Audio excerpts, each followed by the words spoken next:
If you are 60 and you are physically fairly fit, you are the best age of your life. कारण तुमच्याजवळ आता बऱ्यापैकी गाठीशी पैसा आहे. तुम्ही आपले सगळे छंद, आपल्या आवडी, आपल्या हॉबीज जोपासू शकता. तुम्हाला विचारणारं कोणी नाही. तुम्हाला समाजात एक आदर आहे, मान आहे. फिजिकली करण्यासारख्या गोष्टी कमी झालेल्या आहेत. आता काही जाऊन तलवार घेऊन लढाई करायची नाही कुठे जाऊन. तुम्ही सगळ्या कम्फर्टच्या गोष्टी वापरू शकता. You are in the best of age because तरुणपणाच्या ज्या इतर मायनस गोष्टी असतात, पैसा नाही आहे, अनुभव नाही आहे, एक्सपिरियन्स नाही आहे.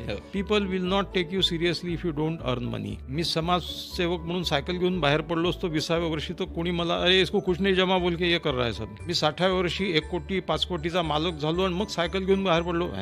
साहेब चालले, सायकल चालवायचं हौस आहे साहेबांना. ते मोठ्या उद्योगपतीचं वाक्य आहे. People won't take you seriously till you earn money and you earn money through experience, knowledge. By that time you become senior, not old.